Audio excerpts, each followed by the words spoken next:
Welcome to Strategy Sunday.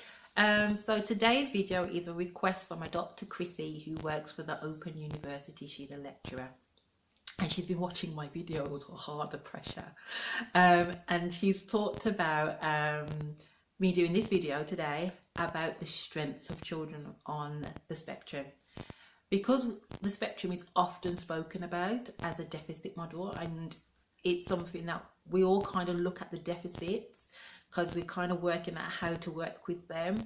We sometimes forget to look at the strengths. And so today isn't a strategy in itself, but it is if we can see the strength of a child and we can focus in on the strengths of the children, and we can really serve them as learners. And this is definitely not going to be an extensive list, because their strengths and weaknesses are just as extensive as you and I. It's just a very long spectrum where there's going to be lots of different strengths, lots of different weaknesses, like we all are as individuals. So definitely not an extensive list, but a list of things that I have seen over the time that I've worked with children with autism, and the things that have interested me so much. Like, how can you see that? So one of the first strengths is this very strong visual memory. It's just a strong visual memory. Can go one place one time and understand how to get back to that place. Can see one thing one time and again be able to commit it to memory with so much detail. This visual memory is such a strength in teaching and learning. It's a strength definitely in mathematics. That's why a lot of children, not all, but a lot of children on the spectrum really excel in maths, because it's such a visual thing if you get it right, and it's got the pattern as well, which is one of the other strengths that children with autism really have as well. They really develop patterns and they can see pattern really, really well. So a really strong visual memory that helps them with learning, that can commit to learning to their mind. That's why you have so many children on the spectrum who are self-taught readers, because they have such a strong memory that they visualize the words and internalize the words. Be careful with that, because the meaning behind the word may not be there, but their actual development of sight reading is there, and you want to really focus in on how to capitalize on that. So visual memory, small detail, the attention to small detail is amazing. It's kind of balanced out from the fact that they focus in with the small detail, so sometimes they don't see the full picture. But that small detail means that if you give them a task that they're motivated by, if you ask them to do a particular task and they're motivated, you will get the best outcome, the best, because their attention to detail is so amazing.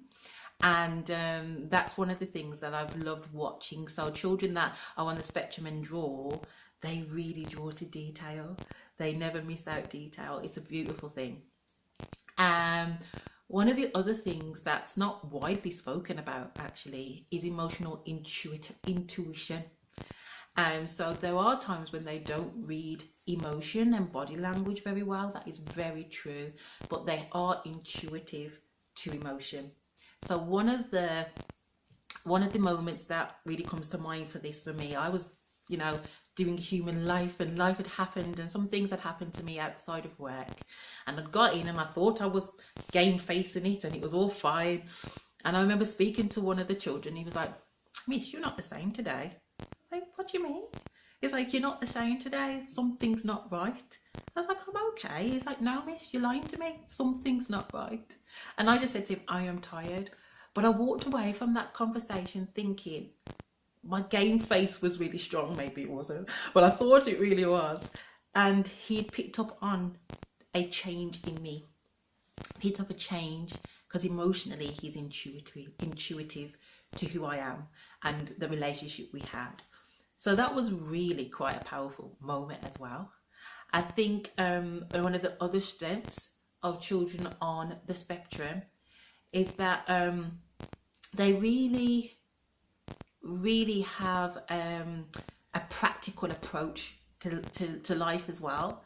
So if you give them a practical task.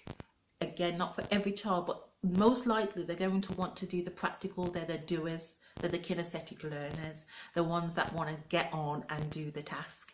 All the talking, had me for a teacher, all the talking is actually quite difficult for them. So that whole auditory learning isn't for them. But visual and kinesthetic is such a strength. Get them onto the task and get them into the task. There are just so many strengths of children that are on the spectrum, and these are just a few because I don't want to stretch this video to 10 minutes. But find a moment to observe. As I've said before, is that observation is your strongest key, your strongest tool, your strongest strategy with the children. If you can observe effectively, you can really get the children's understand the children's understanding of the world a lot more and see their strengths, as well as observing some of the difficulties they may be having. So enjoy looking for the children's strengths. I might have to do a part 2 of this because there are so many other things going through my mind as I'm talking to you and trying to wrap this up. But look out for the children's strengths this week. Look at what they're doing, think about what it is that they're focusing on, and feel free to message me and add what you think are children's strengths on the spectrum as well, and how do you incorporate that into the learning of the children. So enjoy your weekend or the rest of your Sunday, and have a great week coming up. We're getting close to Christmas because the X Factor is now, I believe, in the lives, and so we're getting close to Christmas. Enjoy, and we shall and I shall be back next week with another Strategy Sunday.